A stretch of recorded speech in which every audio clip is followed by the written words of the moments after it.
Je suis Samuel, donc monteur, cadreur, réalisateur, un peu touche à tout à la vidéo et un peu maintenant formateur en audiovisuel.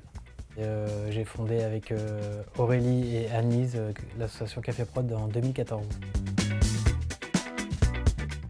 Café Prod, c'est une association basée sur Nantes qui fait de la production audiovisuelle et de la transmission auprès d'un jeune public. Dans l'équipe, on a des réalisateurs, on a des monteurs, on a des cadreurs, on a des techniciens, des gens qui écrivent, il y a des gens qui sont dans le casting, dans le cinéma. Donc c'est très très large, des journalistes aussi. On n'a pas d'ingé son d'ailleurs, s'il y a un ingé son qui veut rejoindre l'association, on lance un appel. Du documentaire, du clip, on a fait un petit peu de fiction. On travaille sur des ateliers de transmission audiovisuelle. Et puis on fait de la presta aussi, des after-movies ou des petits films de présentation. Voilà, on est ouvert sur plein de types de vidéos. Depuis 2021, on a développé des actions culturelles auprès d'un jeune public. Donc on fait ce qu'on appelle de la transmission. On a envie de transmettre un peu notre passion et notre métier. Très difficile de quantifier le nombre de projets puisqu'on fait des longs projets qui courent des fois sur 2 ou 3 ans. Et puis on a plein de petits projets comme nos actions culturelles ou des petites prestas, donc une quinzaine d'actions. Non, je ne sais vraiment pas dire de chiffres. Café Prod, ça a commencé à la machine à café, d'où le nom Café Prod. En 2014, avec Anne-Lise et Aurélie, avec qui je travaillais à Télé Nantes. On passait du temps à la machine à café. Et moi j'étais sur le départ et on avait encore l'envie de travailler ensemble. Et du coup on a fondé une structure qu'on a appelée Café Prod. Et on a décliné en fait café, en fait, pour la petite anecdote, en clip, art, film et entertainment.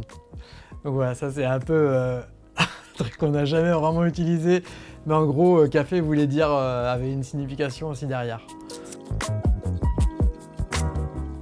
Bah pour moi, concrètement, ça a commencé très vite en 2014. On a réalisé avec Aurélie le clip Happy Nantes, en fait, avec toute une bande de Nantais qui avait initié l'idée de faire un Happy Nantes à Nantes. Donc les Happy, c'était les clips de Pharrell Williams, mais version locale.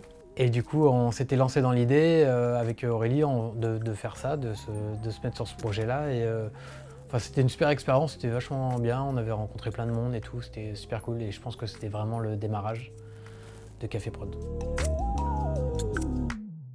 Il y a beaucoup de films dont je suis très fier à Café Prod, mais celui vraiment qui m'a le plus marqué, je pense que c'est Élévation. Et du coup, on a réalisé un documentaire, en même temps on a réalisé une ascension et en même temps on a franchi un nouveau cap à Café Prod et je pense que c'était assez marquant, donc je dirais Élévation. J'ai hésité, Place Centrale aussi quand même. Je trouve que c'est quand même un film qui a de la gueule, qui est hyper classe et qui marque un style et une empreinte assez forte, je trouve, sur Nantes et sur le quartier. Donc je pense que ça aussi, ça peut être une grande fierté. On a toujours dit Place Centrale. Transmission, production et diffusion. Mais voilà, je trouve que c'est très institutionnel, un peu comme mot-clé. Moi, j'aurais plutôt dit créativité, liberté et convivialité.